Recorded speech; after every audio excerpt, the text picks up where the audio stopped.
Olá! Quem de nós já não sentiu uma inexplicável angústia dentro de si que parece não ter uma explicação clara, mas que fica ali oprimindo o nosso peito e não quer ir embora? Apesar de tudo que a gente possa fazer para se animar, uma sensação de que a vida não tem propósito e de que nada que a gente faz tem valor. Essa e outras percepções parecidas fazem parte da chamada angústia existencial. Mas a angústia existencial é muito mais sagrada e ela tem um fundamento muito mais profundo do que a gente costuma pensar. Então vale muito a pena a gente entrar na raiz da angústia existencial para entendê-la e para, quem sabe, não apenas tirá-la do nosso peito, mas conseguir utilizá-la para a nossa prosperidade e o nosso crescimento espiritual. Sejam muito bem-vindos ao nosso canal Despertando Pessoas. Eu sou Daniel Kaltenbach e estou aqui toda semana com vocês com um novo tema sobre ciência, espiritualidade e despertar da consciência. E se você quer participar com a gente do nosso grupo de estudos de WhatsApp, que é o grupo que define os temas dos nossos estudos semanais e também é onde a gente pode discutir um pouquinho mais, perguntar, trazer perguntas para todas aquelas nossas sessões que tem perguntas, enfim, venha estudar com a gente, você será muito bem-vindo. Basta entrar em www.despertandopessoas.com/seguidores despertandopessoas.com/seguidores e venha fazer parte do nosso grupo de WhatsApp.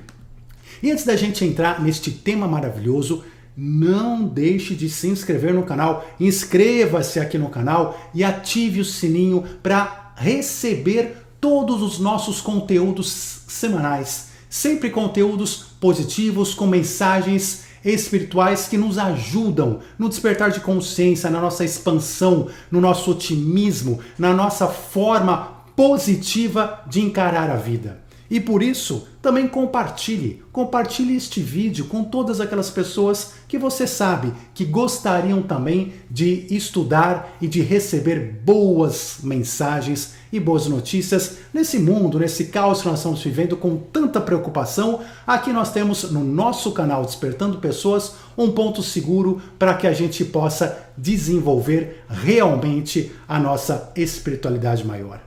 Então seja muito bem-vindo e vamos começar a falar desse tema de hoje, sobre esse vazio na alma que às vezes vem, que às vezes nos avassala assim, do nada. Às vezes a gente está bem, às vezes nossa vida está com tudo certinho, nós não temos absolutamente nada para reclamar, mas estamos com aquela angústia, aquela sensação, às vezes, de que nada faz sentido, de que a gente precisa ir atrás de alguma outra coisa, que nós estamos deixando de ver alguma coisa na vida, de observar, de fazer, que a gente deveria estar fazendo outra coisa. Enfim, são sensações que vêm confusas, muitas vezes, na nossa mente, no nosso coração, mas são sensações importantíssimas se a gente souber analisá-las e percebê-las.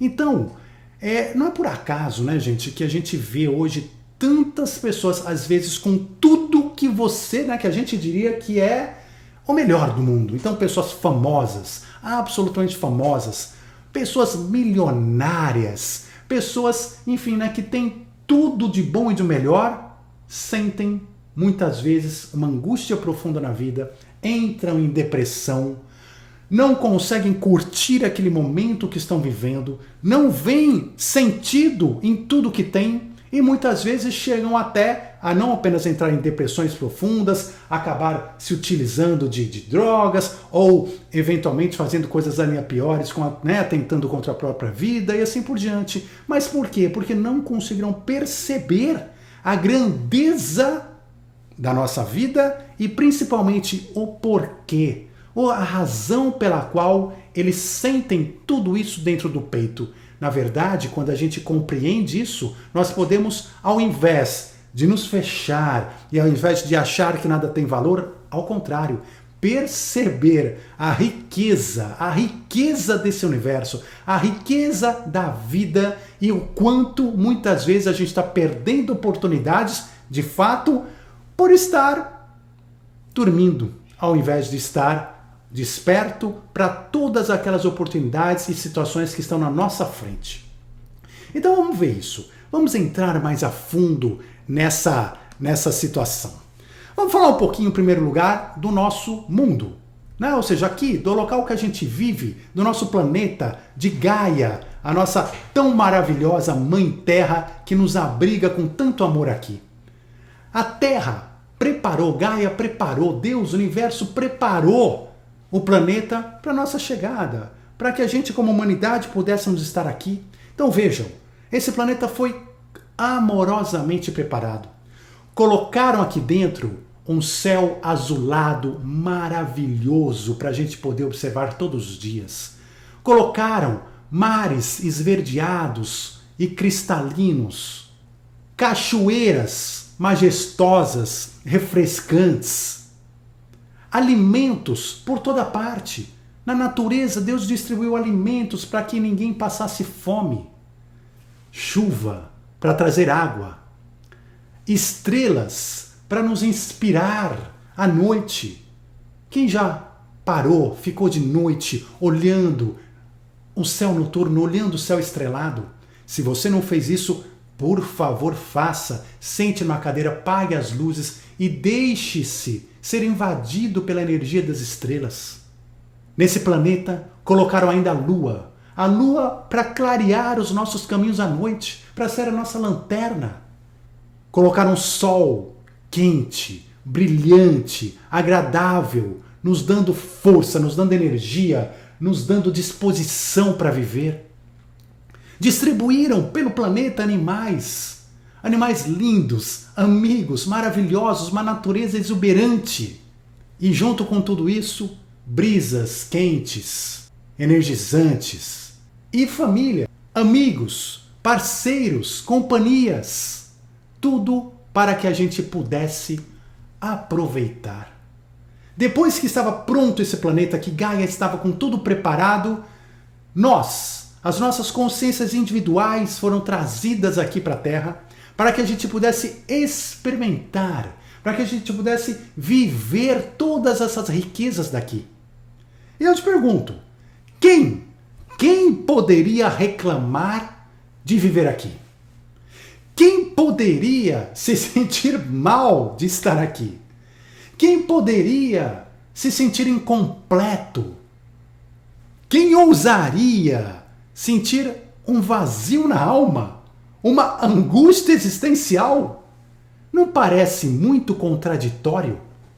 Não parece uma coisa maluca que diante de todas essas benesses, essas verdadeiras bênçãos que nós recebemos da divindade para experimentarmos aqui, a gente tantas vezes pare e não veja propósito na vida. Pare e não sinta prazer e alegria em viver. Não parece realmente uma coisa maluca? Mas, vamos lá, vamos analisar tudo melhor.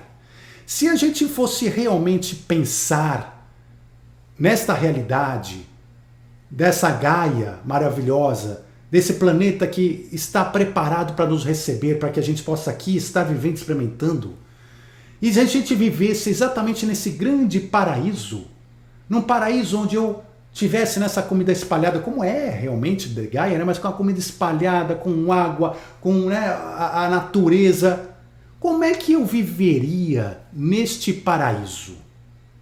Como é que eu viveria? Como é que eu, ser humano, viveria dentro de um paraíso tão fantástico como esse? E aí, nós temos, e hoje nós vamos falar de uma alegoria, que é a alegoria de Adão e Eva, mas que é uma história que tem muito simbolismo e muita coisa para nos ensinar sobre a nossa missão na Terra e sobre os nossos primórdios e sobre os nossos objetivos aqui nesse planeta.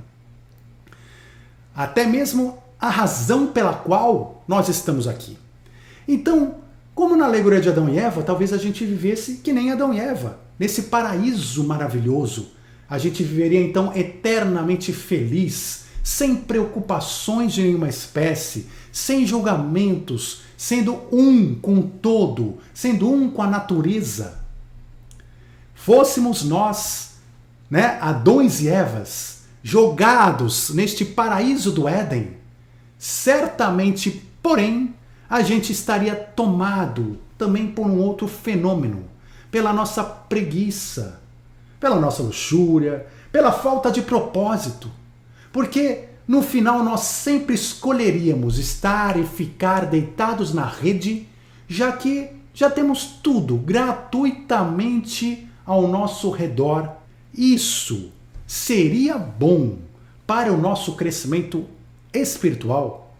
Seria possível viver neste paraíso inocente de uma maneira a aproveitar apenas e receber todas essas bênçãos todo dia desse paraíso, sem construir nada nele, efetivamente sem um propósito maior na vida? Então, dentro dessa questão, nós vamos falar hoje muito também do livro dos Espíritos. E no livro dos Espíritos de Allan Kardec, na questão 657, ele comenta o seguinte. Ele fala assim, olha, os homens que se entregam à vida contemplativa, que nem eram Adão e Eva, ou seja, se entregam a uma vida contemplativa, de contemplar apenas a natureza, não fazendo nenhum mal, de fato, ou seja, sem fazer mal para a natureza, vivendo bem com tudo e só pensando em Deus, este homem tem algum mérito aos olhos de Deus? E a resposta foi a seguinte, não, pois se não fazem o mal, também não fazem o bem e são inúteis. O que significa isso, gente? Significa que, vejam, se eu estou vivendo num paraíso, neste paraíso inocente, cheio de maravilhas, e não estou fazendo mal necessariamente, eu também não estou aprendendo a fazer o bem. E nós já dissemos aqui várias vezes neste canal de que uma pessoa boa não é uma pessoa que não faz o mal. Então, nós poderíamos dizer que Adão e Eva eram pessoas boas? Não. Nós podemos dizer até que eles talvez não fizessem o mal. Mas uma pessoa boa não é aquela que não faz o mal. Uma pessoa boa é aquela que faz o bem. E como nós podemos aprender a fazer o bem se nós vivermos num paraíso? Se nós vivermos neste paraíso, neste jardim do Éden, recebendo todos os dias todas as bênçãos apenas, sem a necessidade de sairmos da nossa rede? Então, na questão 777 do mesmo livro dos Espíritos, há uma outra questão que é assim. No estado natural, tendo menos necessidades, o homem não sofre todas as tribulações que cria para si mesmo num estado mais adiantado. Vamos primeiro analisar esse trecho. Quando se fala assim, olha, no estado natural, ou seja, vamos imaginar aí nesse jardim do Éden, tendo menos necessidades. Eu tenho menos necessidades? Tenho. Por quê? Porque eu, como homem, neste jardim do Éden, eu não sofro as tribulações, os problemas que eu crio para mim mesmo no estado mais adiantado. Então vejam, aquela história, no estado natural, a gente não sofre aquilo que a gente mesmo criou para ser problema para nós. Porque se a gente parar para pensar, a maioria dos nossos problemas, quem que criou? Senão nós mesmos ou a própria civilização, a própria sociedade em si. Então a gente tem um celular e cria a questão de ter que pagar a conta do celular. E para pagar a conta do celular você tem que se virar com uma outra série de questões, não é verdade? A gente cria a sociedade para que um ajude o outro e aí criamos também as desigualdades sociais e criamos uma série de problemas sociais, de conflitos, etc. E daí vai. Quer dizer, a humanidade, então, conforme ela desenvolve, conforme ela está no estado mais adiantado do que aquele estado de um Adão e Eva no paraíso, ela vai criando um mundo mais complexo, uma sociedade mais complexa, questões mais complexas e, por isso, também problemas mais complexos para resolver. Cada vez é mais difícil, às vezes, até viver, porque a quantidade de problemas vai aumentando. Então, é interessante, porque a pergunta é exatamente essa, né? Que é a questão 777. Olha, no estado natural, onde a gente tem menos necessidades, o homem não sofre todas as tribulações que cria para si mesmo num estado mais adiantado, perfeito? Então, o que pensar, vem a pergunta, o que pensar da opinião daqueles que consideram esse estado como a mais perfeita felicidade terrestre? E não seria isso mesmo? Porque, veja bem, se eu estou lá no Jardim do Éden, naquele paraíso, não seria esse o maior estado de felicidade possível na Terra? Onde eu não tenho todos esses problemas criados? Não seria eu ali o ser vivente, né, a consciência individual mais feliz de todas de estar vivendo lá? E a resposta que foi dada, ela é muito coerente. Então o Espírito da Verdade disse assim: o que queres? O que você está querendo? Você está querendo então viver lá no Jardim do Éden? E ele responde o seguinte: essa é a felicidade do bruto. É ser feliz à maneira dos animais. As crianças também são mais felizes do que os adultos. Então vejam, gente, o que se quer dizer aqui? Que aquela felicidade do Jardim do Éden não é maior. Não é maior do que a nossa, entre aspas, infelicidade vivendo aqui numa sociedade muito mais complexa. Por quê? Porque aquela felicidade daquele paraíso inocente, né, do Jardim do Éden, é a felicidade da ignorância. É a felicidade de quem não conhece nada. É a felicidade da ausência de sabedoria. E claro que, por exemplo, um índio, vamos imaginar aqui uma comparação, um índio que vive isolado, né? Vive lá isolado, está lá no meio da floresta amazônica, nunca teve contato com nenhum ser humano branco, né? De nenhuma raça, ele é o índio que está lá, nunca teve contato, está lá tranquilo, feliz e satisfeito. Mas aí ele recebe a visita, como, né, houve no passado do branco do europeu, né? Mas vamos imaginar hoje, né? Chega alguém lá, no índio, e ele recebe a visita de um índio. E o índio vivia lá, naquele paraíso, no Jardim do Éden, lá na sua tribo, no meio da natureza, tranquilo, sem problemas, sem preocupações, caçando, pescando, tendo tudo a seu dispor, pegando água da chuva. Mas aí, eis que aparece o homem lá, né? O homem civilizado, e começa a bater um papo com aquele índio. Né? Começa a bater um papo, tal, e aí ele começa a falar assim: ô índio, você não tá sabendo das últimas. Não, mas eu vou te contar, calma aí que eu vou te atualizar. Eu vi que você não tá sabendo de nada aqui, você não tá sabendo de nada. Você sabia que nesse momento o gelo nos polos da Terra estão derretendo? E logo mais o mundo vai ser inundado, é capaz de ter água aqui por cima, isso aqui tudo vai água abaixo. Vão ter problemas climáticos terríveis. Ou você sabia que nesse momento, né, alguns quilômetros daqui já tem escavadeiras vindo, o pessoal cortando a floresta, desmatando, e logo vão chegar aqui. E aí sabe o que vai acontecer com você? Você vai ser expulso daqui, você vai ter que sair. Você vai ter que ir para a cidade, e lá na cidade você não vai saber fazer nada, porque você só sabia caçar e pescar aqui, você vai ter que ser um mendigo lá, você vai ter que ser pedinte. Nossa, a tua vida vai ficar terrível.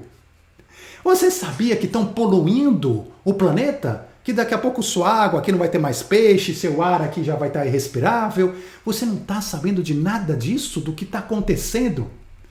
Aí eu te pergunto, depois dessa conversa tão delicada, né, dessa pessoa civilizada com um índio, eu pergunto, o índio que estava feliz da vida, agora ele está mais feliz ou ele está mais triste?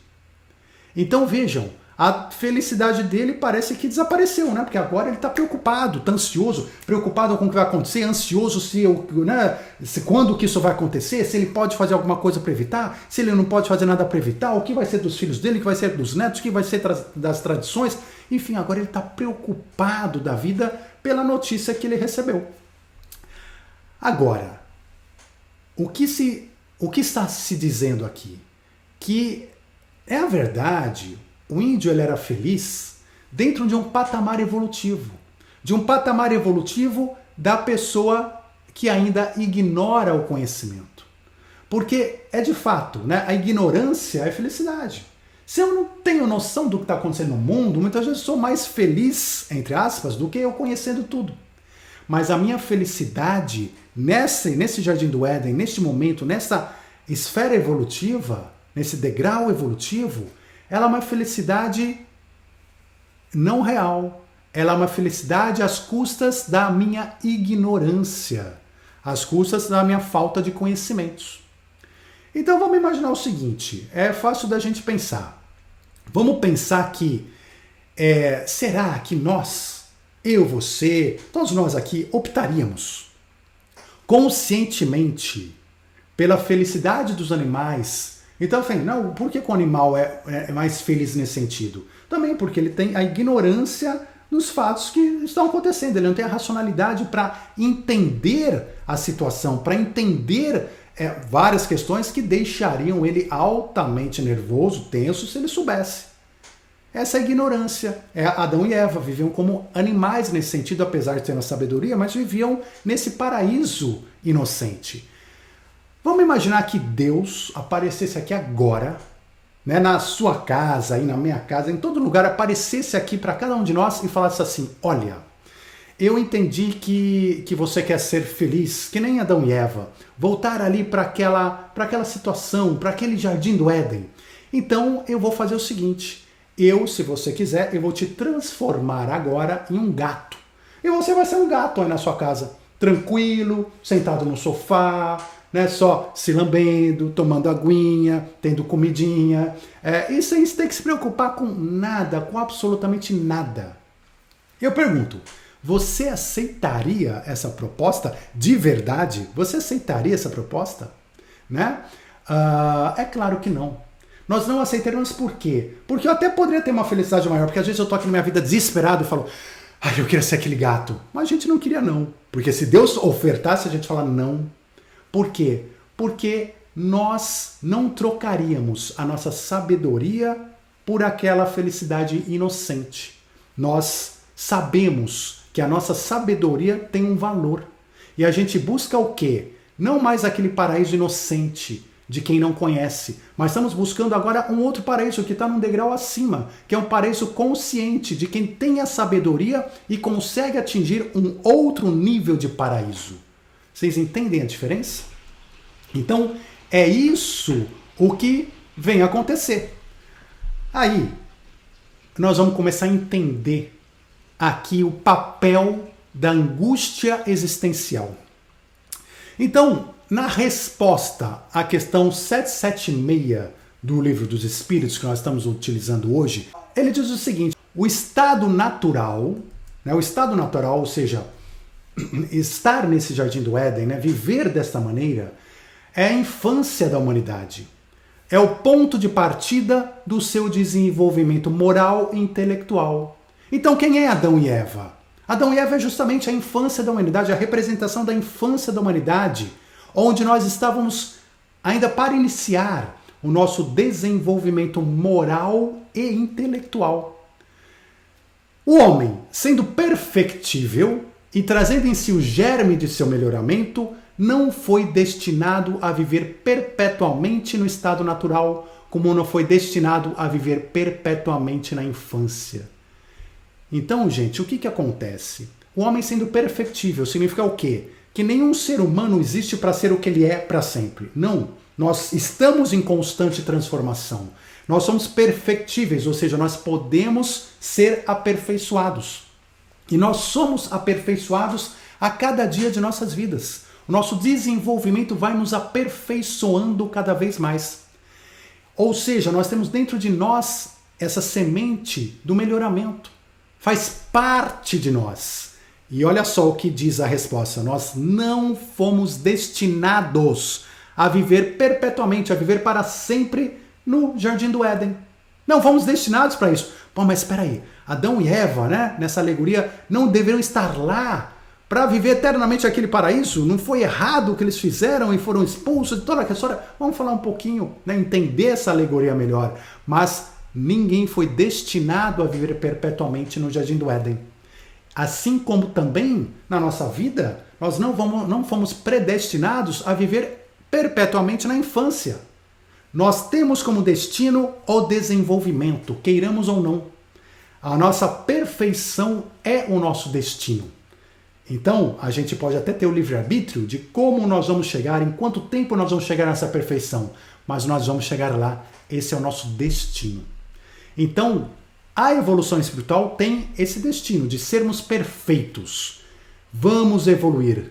Nunca Deus, portanto, pretendeu, né, chegamos a essa conclusão, que Adão e Eva permanecessem no paraíso inocentemente para sempre.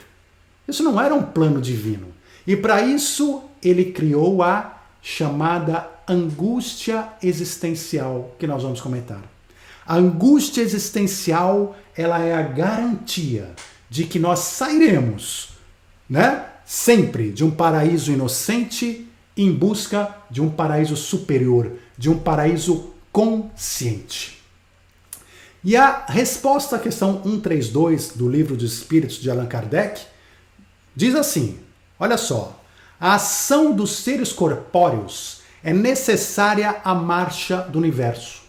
Então, ou seja, a ação dos seres corpóreos, nós precisamos agir, nós precisamos nos mover. Já falamos várias vezes aqui no canal, a cocriação, Deus criou, né, a massinha de modelar, mas quem arruma essa massinha de modelar? A cocriação de como a gente cria a nossa casa, a nossa vida, a nossa família, nosso planeta, de como a gente cuida de tudo, se a gente vai para o espaço, se a gente não vai. Tudo que a gente faz é cocriação, que depende da nossa ação, ação de nós, seres corpóreos.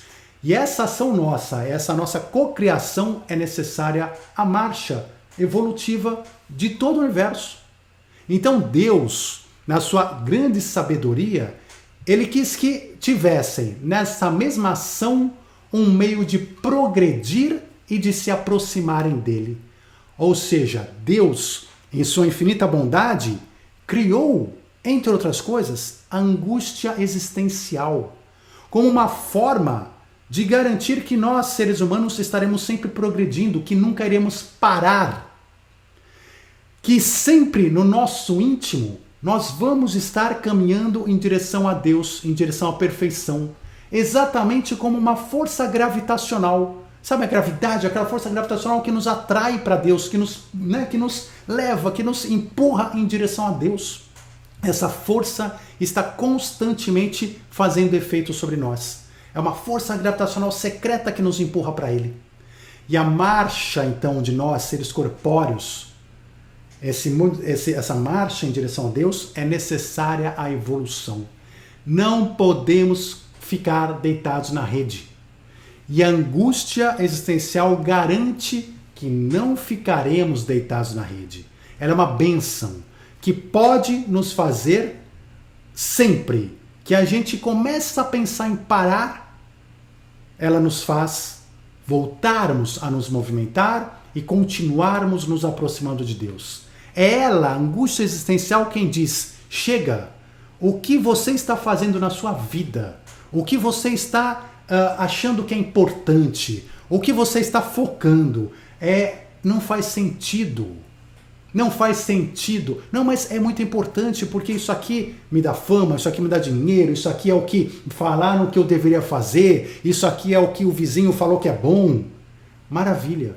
Mas muitas dessas coisas não são de fato o importante na vida. Não são de fato o propósito da nossa vida. E quando a gente fica parado, né, a gente fica dando valor para o que não tem valor, em uma hora essa angústia existencial aparece dentro de nós e vai fazer a gente se movimentar para dar um próximo passo que vai nos aproximar mais próximos, né? Sempre mais próximos de Deus. Então, esse vazio existencial não está dentro de nós por acaso. Não está. Tem pessoas que vão sentir ele dentro de si, né? Na vida, em alguns momentos, de forma mais intensa, mais forte. E às vezes de forma mais leve, mais branda. Mas a angústia existencial está lá. Está sempre lá e ela é importante. De novo, porque ela que garante que não vamos ficar e não seremos preguiçosos nesse planeta, mas que continuaremos com determinação, com vontade, continuando, caminhando nas nossas vidas, melhorando as nossas vidas, continuando rumo à evolução. Esse vazio existencial nos faz levantar do sofá. É a tristeza, o desespero do vazio existencial nos faz levantar do sofá e buscar diariamente o quê? Oportunidades melhores. É o que garante, no final das contas, não só a nossa jornada individual, como a própria odisseia humana. Vamos falar de Adão e Eva. Vamos ver essa metáfora, que é uma metáfora muito mais interessante, uma alegoria muito mais interessante e verdadeira do que às vezes a gente pensa. Então vamos lá. Ali, né, neste Jardim do Éden, que começou a jornada humana. A jornada humana começou ali. Começou nesse paraíso inocente, onde havia tudo de bom e de melhor para a humanidade, onde ninguém poderia jamais reclamar de coisa alguma, onde Adão e Eva podiam fazer qualquer coisa que quisessem. Podiam passear, podiam brincar, podiam namorar, podiam falar com os animais, podiam falar com Deus. Mas eles só não podiam fazer uma coisa. Não podiam comer o fruto da árvore do bem e do mal. Então, olha só que interessante, né? No começo, né, Deus falou assim, olha, vocês estão vendo esse paraíso aqui? Ó, é tudo de vocês, vocês fazem o que vocês quiserem, mas não comam fruto dessa árvore que está no meio do paraíso, que é a árvore do bem e do mal. Dessa vocês não comam fruto. Bom, Adão e Eva inicialmente, né, no seu estágio evolutivo, conhecendo aquele Jardim do Éden, falaram, não tem problema nenhum. Ô seu Deus, não se preocupa que nós não vamos nem chegar perto dessa árvore. Nós temos tanta coisa para fazer, tanta coisa bacana para fazer aí, e foi o que eles fizeram, foram viver no Jardim do Éden. E eles falaram com os animais, eles se divertiram, eles deitaram na rede, eles curtiram o Jardim do Éden. Mas vejam, em algum momento eles resolveram se aproximar da árvore proibida, da árvore do conhecimento do bem e do mal. E por que eles fizeram isso? Por que de repente, num dia do paraíso, eles resolveram se aproximar daquela árvore? Então, primeiro, porque Deus colocou eles para conhecerem, para evoluírem, para eles conhecerem aquela etapa da experiência de uma alma, da experiência de uma consciência individual, experimentando e curtindo o paraíso inocente. Mas chegou um momento em que eles já tinham curtido tudo. Eles já tinham feito de tudo. Eles não tinham mais o que fazer. E aí, adivinhem, quem que começou a aparecer dentro deles? Quem que começou a incomodá-los? Eu tenho tudo, um paraíso à minha disposição, mas eu sinto uma angústia existencial. Então vejam, Deus primeiro colocou neles uma curiosidade. Não é porque a curiosidade já foi implantada, é uma semente que já estava dentro do homem, que Deus colocou. Colocou ela dizendo o seguinte, aquela curiosidade, poxa, por que será que Deus, pensando aqui, né, Eva, tá pensando aqui, mas por que será que Deus falou pra gente não comer o fruto daquela árvore? Não é engraçado isso? A gente pode fazer tudo aqui. Por que ele falou não comer o fruto daquela árvore? Começou a vir a curiosidade, que é natural do homem, que faz parte dessa semente que nos leva à evolução. E começou a vir também angústia existencial. A Eva falou para Adão, sabe Adão, eu estou cansada disso aqui. Não sei, está faltando alguma coisa, não é mais tão bom como era antes, não sei porquê, não sei o que está acontecendo. Curiosidade. Angústia existencial são sementes que estavam dentro da humanidade desde sempre. Somando-se a isso, vem o livre-arbítrio. Então, olha só, curiosidade, angústia existencial, livre-arbítrio, que é uma lei universal, que Deus também permitiu à humanidade ter o livre-arbítrio. Então, percebam, a humanidade, por isso que a gente disse, ela já estava predestinada a evoluir. Predestinada. Então, quando Adão e Eva resolveram se aproximar da árvore do conhecimento do bem e do mal, não foi por acaso. Não foi por acaso. Imagine só, né? Deus chegou e falou assim, olha, essa árvore que está aqui no meio do Jardim do Éden, no meio, vocês não se aproximam. Não é mais ou menos como falar assim, né? Olha, tá vendo essa árvore aqui? Se aproximem dela, assim que vocês estiverem prontos, vocês se aproximam dela e comam os frutos dela, que eu estou esperando ansiosamente para vocês estarem maduros o suficiente para vir aqui se aproximar dela e comer os frutos dela. Não é a mesma coisa? Então Deus falou, exatamente em outras palavras, olha, essa árvore aqui, estejam longe dela, não se aproximem, não se aproximem. E Deus sabia, era só uma questão de tempo, né? Deus já tinha dado a dica. Era uma questão de tempo esperar a angústia existencial fazer efeito, a curiosidade fazer efeito. Mas para Deus ter certeza que o plano divino de evolução da humanidade não ia falhar, Deus ainda fez mais uma coisa. Além de ter colocado a árvore no meio do jardim do Éden, ter falado para eles não se aproximem, não comam aqueles frutos, o que mais que Deus fez? Ele colocou quem ali do lado da árvore? A cobra, a serpente, né? Que é outra criatura divina. E ela não estava lá por acaso. Ela não estava lá sem motivo nenhum. Essa serpente, ela está lá no Jardim do Éden e ela nos acompanha hoje, no dia a dia, na nossa sociedade moderna. Ela está sempre aqui, ó, nos dando conselhos, essa serpente. E não é por acaso. É porque pelos conselhos dessa serpente que eu posso ir exercendo o meu livre-arbítrio, para eu começar neste caminho a entender por mim, né, por eu mesmo, o bem e o mal. Então, Deus colocou a serpente para garantir que o plano dele ia dar certo. Então aí vem a famosa conversa, né, entre a serpente e Eva. A serpente que é também um anjo de Deus, né, que também é uma ferramenta de Deus. E a serpente então conversou com Eva e a conversa foi mais ou menos assim, como está em Gênesis, né, capítulo 3, versículos 1 a 5. Mas a serpente, mais sagaz que todos os animais selváticos que o Senhor Deus tinha feito, disse à mulher: o quê? É assim que Deus disse para vocês? Eu não acredito.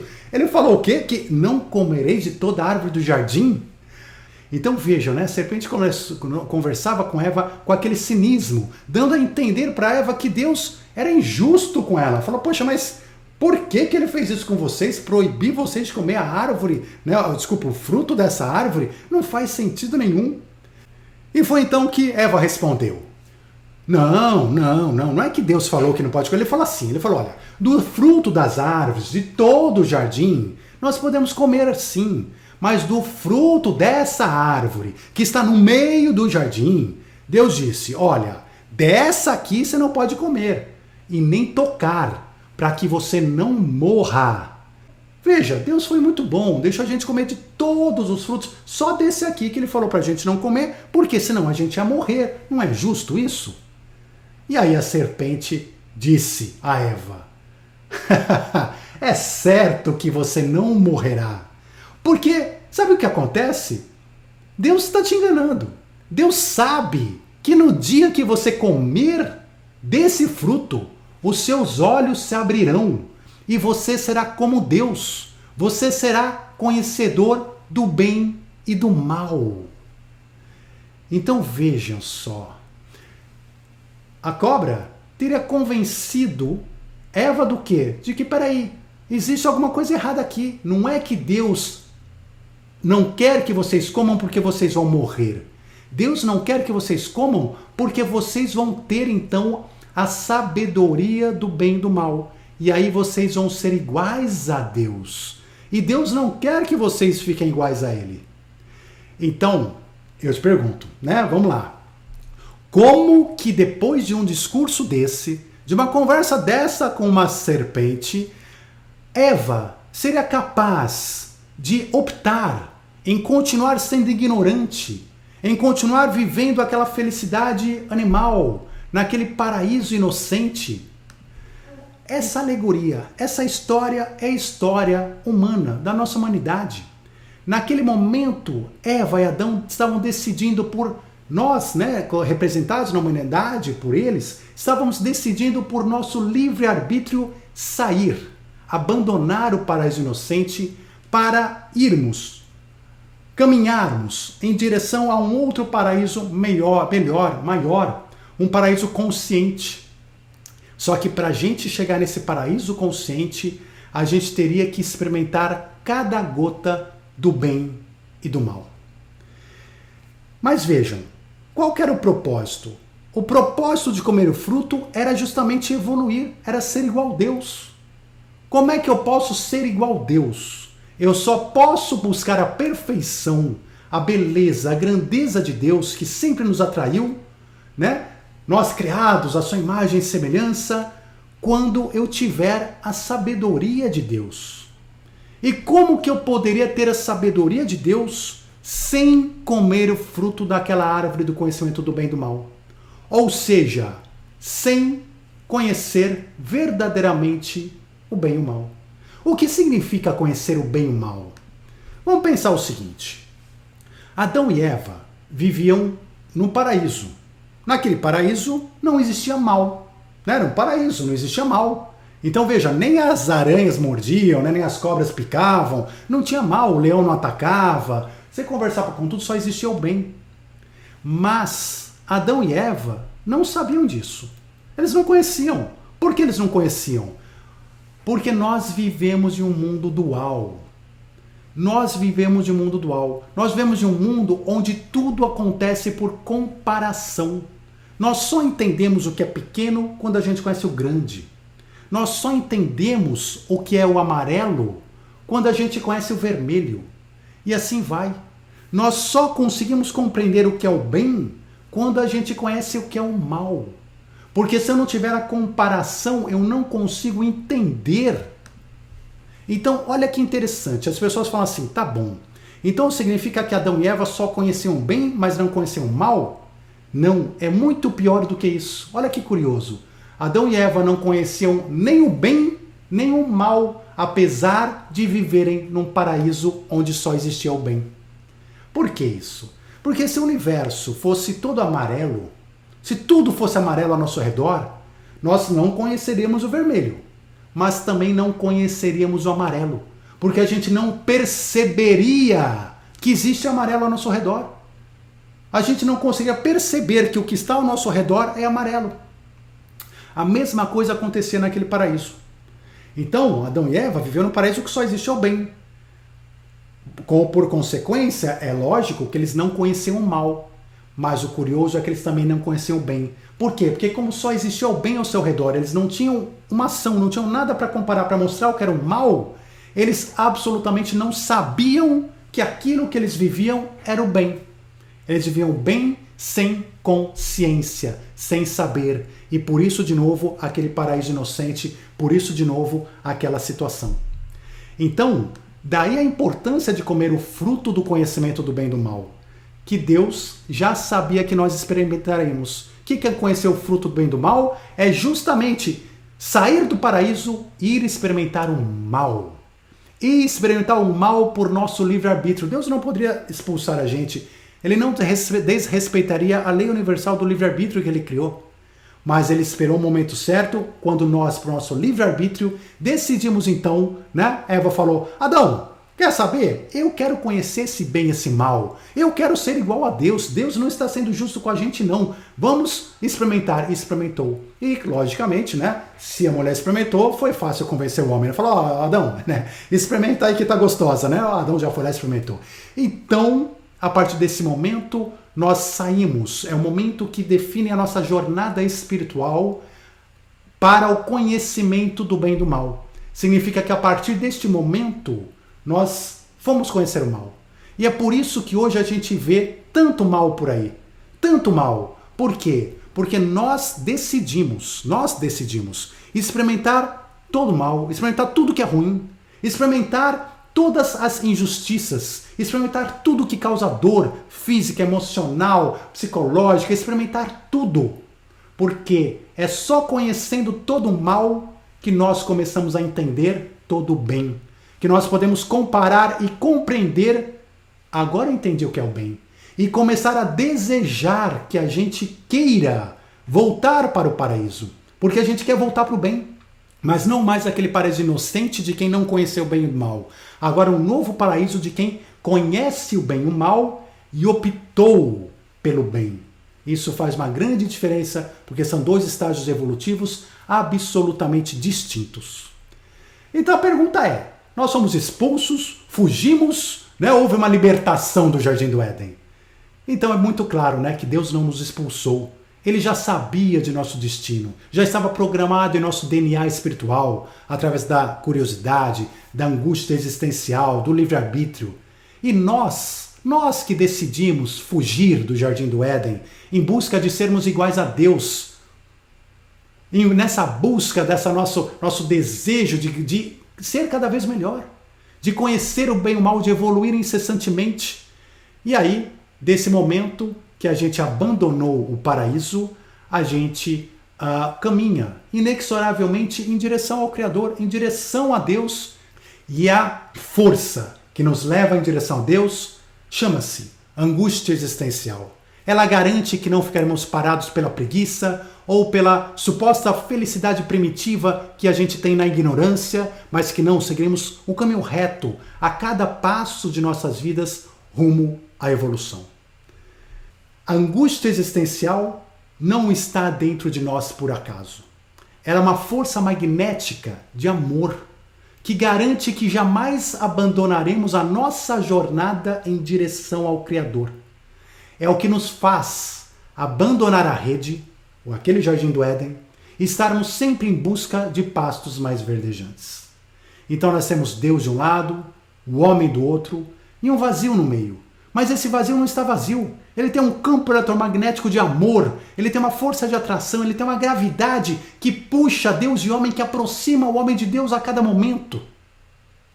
E para a gente entender essa ação da gravidade do homem em relação a Deus, há uma bela fábula da molécula de água que vivia no alto de uma montanha. E eu vou contar essa fábula para vocês. Essa molécula de água que vivia no alto da montanha pode ser vista como sendo cada um de nós.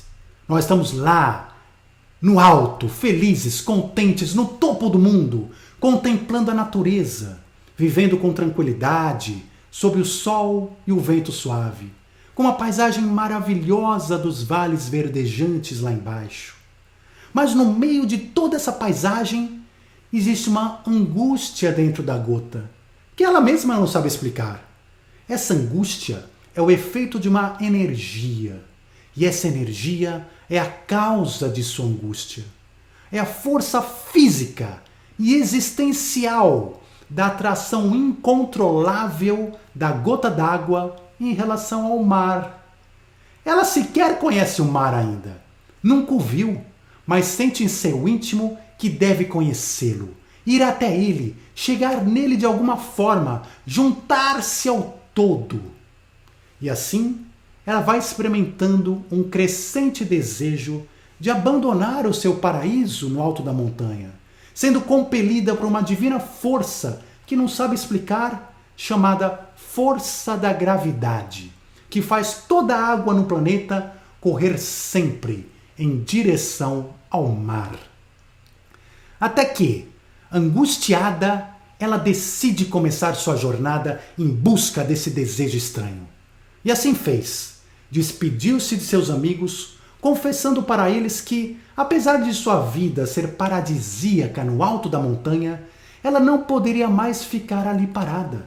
Ela precisava sair para buscar sua felicidade em outro lugar. Estava angustiada. Ninguém a compreendeu. Acharam que ela estava louca. A própria gota de água se questionava: mas eu não sou feliz no alto da montanha? Tudo diria que sim, mas ela não era feliz. Algo faltava. Ela mesma não saberia explicar o quê, mas sabia perfeitamente o que sentia. Ela junta-se então a outras gotas, forma um pequeno veio de água e diz adeus ao seu paraíso em busca de uma completude espiritual que não compreende de forma consciente, que apenas o seu mais profundo inconsciente poderia explicar. Vai descendo alegremente as montanhas e conhecendo no caminho muitas coisas maravilhosas. Tem muitos prazeres, aprende imensamente. Encontra muitas vezes lugares tão gostosos que para apreciar. É uma pequena represa de água que se formou após descer em uma cachoeira. Lá, essa gota fica por um tempo, esquecida de sua jornada, até que a angústia acorda de novo, puxando-a para continuar sua missão. Ela localiza então um veio de água fluindo para fora da represa e segue sua viagem, agora como um riozinho. Muitas outras experiências e aventuras surgiam, deixando-a encantada, mas ela sempre precisava prosseguir. No pé da montanha, já com muitas experiências e relacionamentos formados com outras gotas, vira um rio mais caudaloso. Vai vendo nas margens e na profundeza das águas animais e peixes diferentes que nunca imaginou que existissem. Inúmeros outros aprendizados acontecem, mas sua busca interna de encontrar o mar nunca cessa. Dia após dia, ela vive nesse propósito interior, tendo que deixar para trás muitas coisas magníficas. Vai aprendendo a se desapegar das distrações do caminho em busca de seu objetivo maior. Com o tempo, vai percebendo que quanto mais moléculas de água ela se junta, mais caudaloso vira o rio e menos desconforto interno ela sente. Ela fica mais calma, como se soubesse que está na direção correta. Percebe a importância do bom relacionamento e da fraternidade. Pressente que está no caminho certo, que após tantas aventuras está mais próxima do seu destino. Um dia final, o rio encontra o mar. E a primeira coisa que aquela molécula da água percebe é a sensação de um alívio enorme dentro da alma, pois imediatamente ela sente que aquela tão velha angústia desapareceu. Aquela força da gravidade que a conduzia em direção ao mar já não está mais presente, continuamente incomodando seu coração, porque agora ela já desceu tudo o que precisava descer. Ela está no mar, ela já é o mar. Ela completou com louvor a sua verdadeira missão. A angústia existencial que sentia pode se reequilibrar e dar vez à felicidade plena, à completude efetiva da alma. Nós também somos essa gota em direção ao mar. Não somos nós quem definimos que queremos encontrar o mar de Deus. Há uma atração energética muito mais forte que está por trás de nossas angústias, garantindo que até poderemos ficar parados em uma represa aqui ou ali, distraídos com os prazeres e as maravilhas ao nosso redor.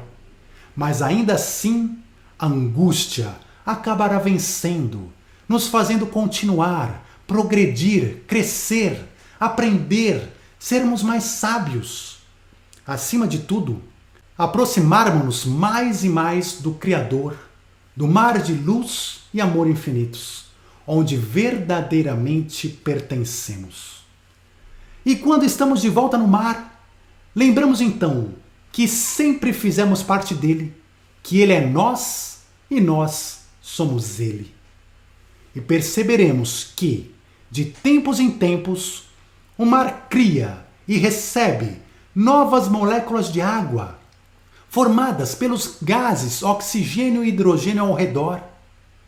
E aquela nova molécula de água, recém-nascida, sente muita felicidade por estar naquele paraíso azul esverdeado. Mas logo ela percebe que não tem a mesma sabedoria das moléculas mais antigas, aquelas que já viajaram o mundo, que desceram rios e cachoeiras, que testemunharam cores e vidas, que entenderam o bem e o mal. Então, por amor incondicional, o mar libera estas moléculas de água do ventre de seu paraíso, fazendo-as evaporar. E a gotinha evaporada sobe então às alturas, em busca do conhecimento do bem e do mal. E carinhosamente o mar diz: vá conhecer, vá experimentar, busque sua sabedoria própria, e eu estarei sempre aqui, esperando você regressar, já sentindo a glória do seu retorno e felicidade plena por sua jornada. Mas como farei tudo isso abandonada e sozinha, tão pequena que sou? E se eu não encontrar o caminho de volta? Replica a gota de vapor preocupada, enquanto os ventos a levavam para cada vez mais alto. Você nunca estará sozinha, nem abandonada, acalmou-a o mar, explicando, pois somos o mesmo corpo e a mesma essência. Nossa separação será mera ilusão, e você nunca se perderá de mim, pois vou te dar uma bússola para garantir não apenas que você se oriente, como que você volte o mais rápido possível para mim. Te darei a bênção da angústia existencial.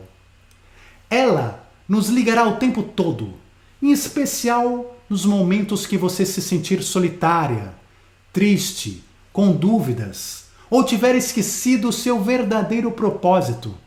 Farei a angústia bater forte em você, garantindo que você reencontre o fio de sua jornada. Gratidão, disse a gotinha, subindo ao alto, agora tranquila, de que nunca erraria o caminho de volta, de que nunca estaria só. E em breve estava tão distante do mar que já não se lembrava mais de sua origem, ainda que uma estranha sensação de saudades de casa, saudades de um paraíso perdido, estivesse alojada em seu peito. Então, uma faísca de angústia interna a condensou e ela se fez chover no alto de uma grande e maravilhosa montanha. E essa então, a história da molécula de água no alto de uma montanha. É a história da nossa vida, é a história da nossa missão maior, do nosso propósito mais íntimo e sagrado. E se você gostou dessa história, então compartilhe. Compartilhe esse vídeo, inscreva-se no canal, faça os seus comentários e participe. Semana que vem estaremos juntos aqui com mais um tema sobre ciência, espiritualidade e despertar da consciência. E se você quiser participar do nosso grupo de estudos do WhatsApp, entre em www.despertandopessoas.com/seguidores. despertandopessoas.com/seguidores. E seja muitíssimo bem-vindo para fazer parte dos nossos estudos com a gente, dessa nossa grande jornada humana e espiritual. Um forte abraço a todos vocês, muita luz e a gente se vê na semana que vem. Até já!